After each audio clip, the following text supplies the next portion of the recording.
नमस्कार दोस्तों, political venue channel पर आपका स्वागत है। लोकतंत्र का आधार स्वतंत्र, निष्पक्ष और प्रभावी न्यायपालिका होती है। अगर देर से न्याय मिले तो वो न्याय न मिलने के बराबर होता है।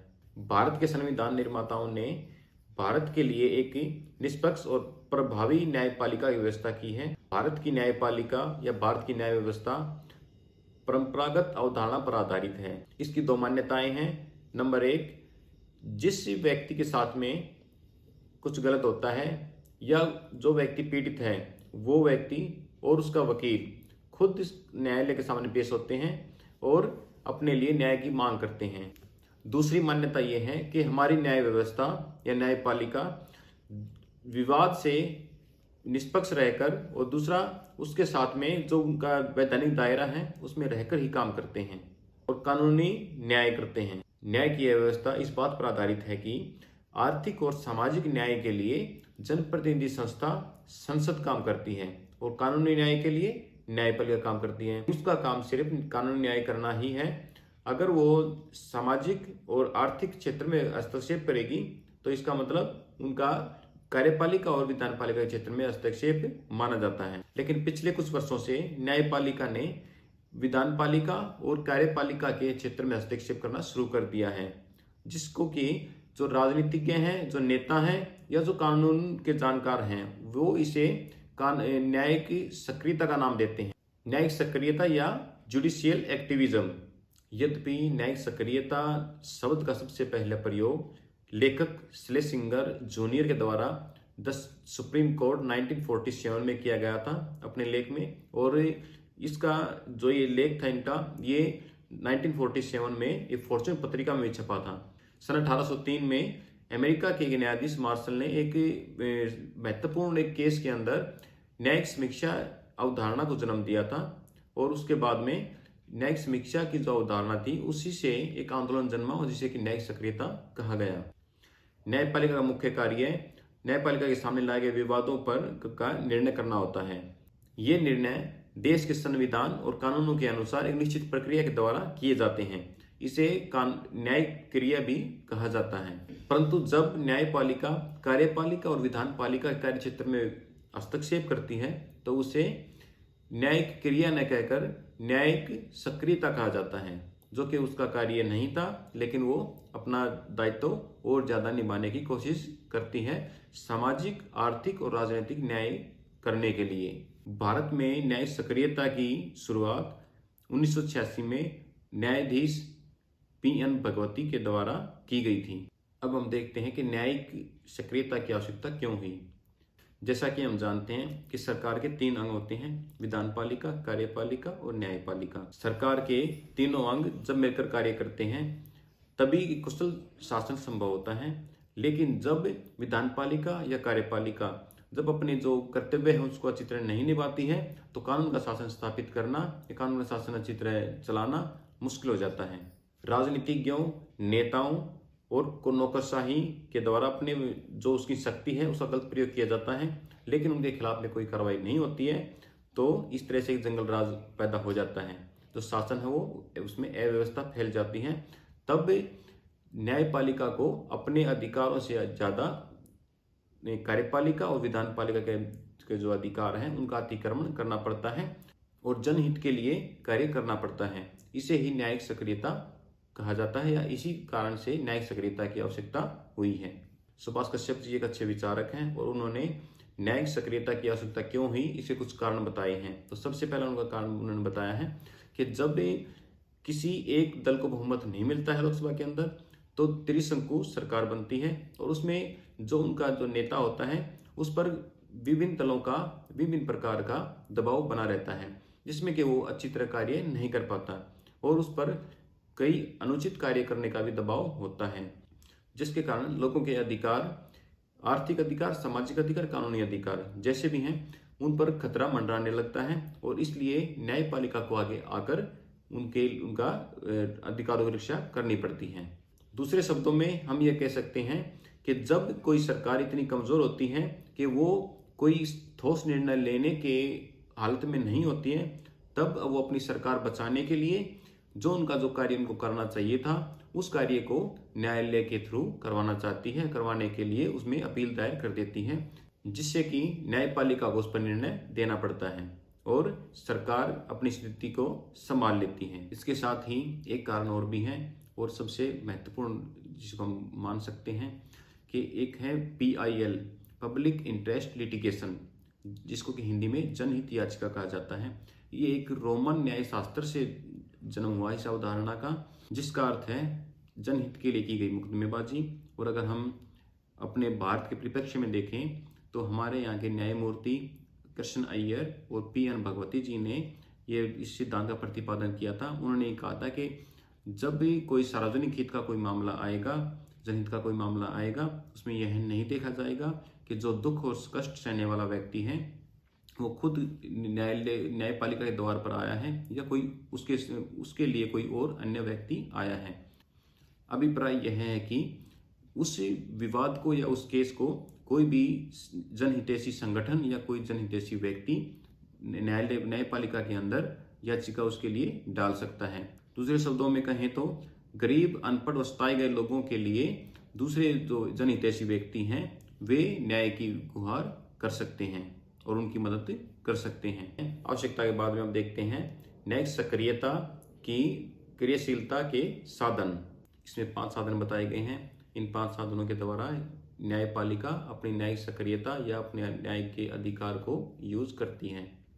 पहला है जुडिशियल रिव्यू या न्यायिक पुनरावलोकन, मतलब कि जो कानून बनाया गया है विधान पालिका के द्वारा उसका रिव्यू करना, उसकी समीक्षा करना कि वो संविधान के अकॉर्डिंग है या नहीं है, जो कि आर्टिकल 13 और आर्टिकल 226 के द्वारा देखा जाता है।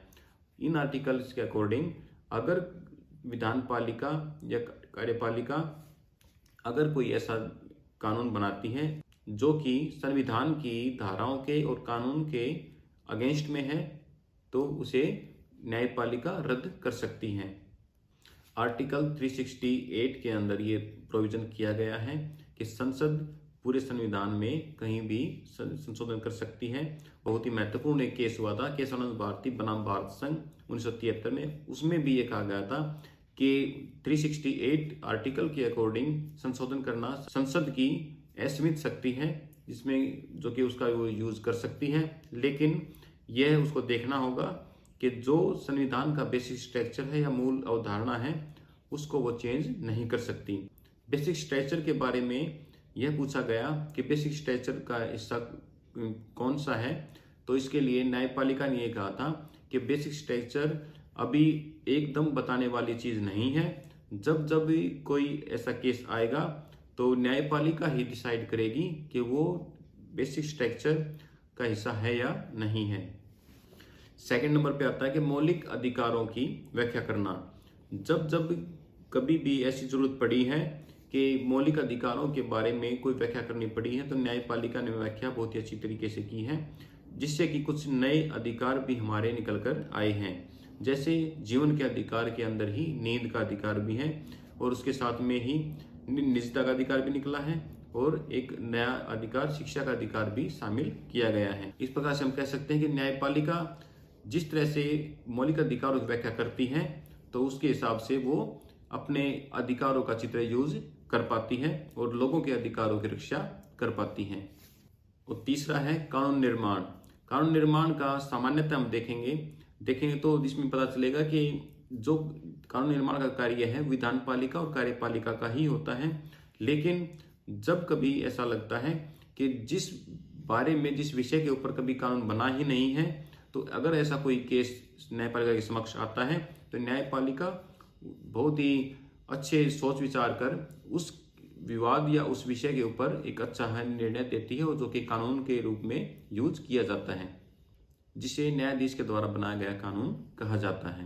और सबसे लास्ट है सार्वजनिक हित में की गई मुकदमेबाजी, जिसे कि हमने अभी देर पहले जिसका जिक्र किया था पब्लिक इंटरेस्ट लिटिगेशन PIL, जिसमें कि ये कहा जाता है कि जो कोई व्यक्ति जिसके साथ कष्ट या जिसको दुख हुआ है उसके लिए कोई अन्य व्यक्ति मुकदमा दर्ज कर सकता है। हमारे न्यायालय ने न्यायपालिका ने ये प्रोविजन भी किया है कि अगर कोई व्यक्ति किस सामने नहीं आना चाहता है और पोस्ट कार्ड पर लिखकर ही अपनी शिकायत दर्ज करवाना चाहता है तो उसकी शिकायत दर्ज हो जाती है। मुकदमा न्यायिक सक्रियता के साधनों को देखने के बाद में अब हम देखते हैं कि न्यायिक सक्रियता की आलोचना किन किन पॉइंट्स पर की जा सकती है। तो सबसे पहला है सेपरेशन ऑफ पावर्स। ये कहा जाता है विभिन्न विद्वानों के द्वारा कि जो न्यायिक सक्रियता है वो सेपरेशन ऑफ पावर्स के को वायलेट करती है, इसी जो इसकी व्यवस्था है इसको तोड़ती है।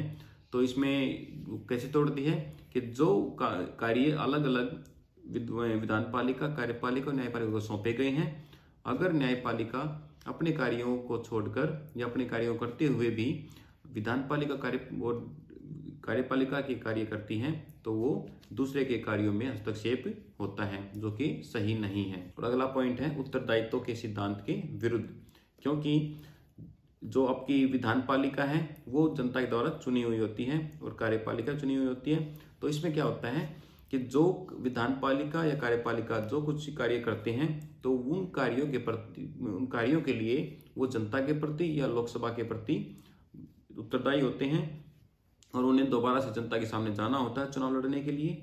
लेकिन न्यायपालिका जो है उसे लोगों के सामने नहीं जाना, और जो न्यायपालिका है उसे कोई चुनाव नहीं लड़ना होता है, वो उसका कोई भी लोगों के प्रति उत्तरदायित्व तो सीधा नहीं होता है।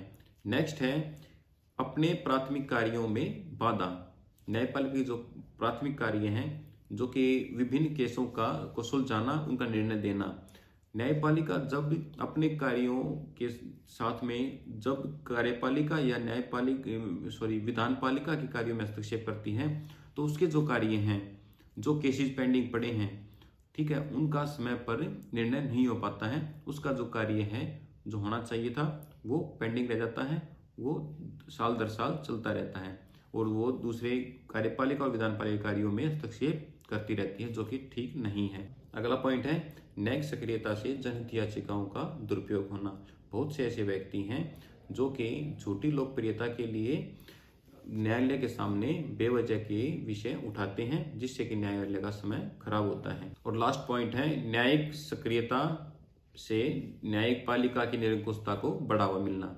इसमें क्या होता है कि जब भी कार्यपालिका और विधान पालिका कार्य अपना नहीं कर रही हैं तो न्यायपालिका उनके कार्य में हस्तक्षेप करके उनको सक्रिय बनाती है, ठीक है। लेकिन अगर न्यायपालिका ही अपना कार्य नहीं करेगी तो न्यायपालिका को कौन आगाह करेगा कि अपने कर्तव्यों को निभाइए, अपने कार्य कीजिए। और अब लास्ट में अब एक बार देख लेते हैं कि न्यायिक सक्रियता जरूरी क्यों है, क्योंकि हमने इससे पहले उसकी आवश्यकता देखी थी, उसके बाद क्रियाशीलता के साधन देखे थे, उसके बाद में उसकी आलोचनाएं देखी हैं। अब क्या करते हैं कि अब देखते हैं हम न्यायिक सक्रियता के पक्ष में तर्क कौन कौन से दिए जा सकते हैं, ठीक है। तो सबसे पहला है सरकार को सक्रिय बनाने के लिए आवश्यक, क्योंकि कई बार विधान पालिका और कार्यपालिका अपने कार्यों को अच्छी तरह से नहीं कर रही होती हैं। उनका परिस्थितियों के अनुसार वो किसी भी निर्णय को लेने में सक्षम नहीं होती हैं। आर्टिकल 13 में प्रोविजन किया गया है कि न्यायपालिका, कार्यपालिका और विधान पालिका के द्वारा संविधान का उल्लंघन जिन कार्यों के द्वारा किया गया है उन कार्यों की समीक्षा कर सकती है और उन कार्यों को या उन कानूनों को रद्द कर सकती है। तीसरे नंबर पे हम ये मान सकते हैं कि न्यायिक सक्रियता के द्वारा ऐसे बहुत से लोगों को न्याय मिला है जिन्हें के न्याय मिलने की आस भी नहीं थी, या हम कहें कि जो सार्वजनिक हित के जो विषय थे उनको भी उठाया गया है, उनमें अच्छे निर्णय दिए गए हैं। लास्ट में है मानव अधिकारों की रक्षा करने में सहायक। कई बार कार्यपालिका और विधान पालिका लोगों के अधिकारों में को छीनने की कोशिश करते हैं, जैसे आपातकाल के अंदर, या और भी बहुत से तरीके हैं जो कि सरकार अपने अनुचित जो निर्णय हैं उनके द्वारा वो अपने लोगों पर थोपना चाहती है, जिससे कि लोगों के अधिकारों का हनन होता है। और इसलिए उस समय पर लोग न्यायपालिका का सहारा लेते हैं। इस प्रकार हमने न्यायिक सक्रियता के आलोचनात्मक पक्ष और उसके जो फायदे हैं उन दोनों को देखा, और उसके बारे में अब हमारा विचार यही है कि न्यायिक सक्रियता लोगों के अधिकारों की रक्षा के लिए जरूरी है, और गरीब लोगों के लिए जो कि न्याय की आस जिनको नहीं होती है कई बार मिलने की, क्योंकि न्याय जो प्रक्रिया है वो काफ़ी खर्चीली है, तो ऐसे लोगों को न्याय मिलने की आस हो जाती है न्यायिक सक्रियता के द्वारा। और तीसरा कि न्यायिक सक्रियता के द्वारा ही कार्यपालिका और विधान पालिका पर एक उचित अंकुश भी लगता है, जिससे कि वो अपना कार्य अच्छी तरह से कर पाती हैं या कर सकती हैं। इस प्रकार हमारा आज का न्यायिक सक्रियता का टॉपिक पूरा होता है। अगर आपको कोई कन्फ्यूजन रहता है तो आप कमेंट्स में पूछ सकते हैं।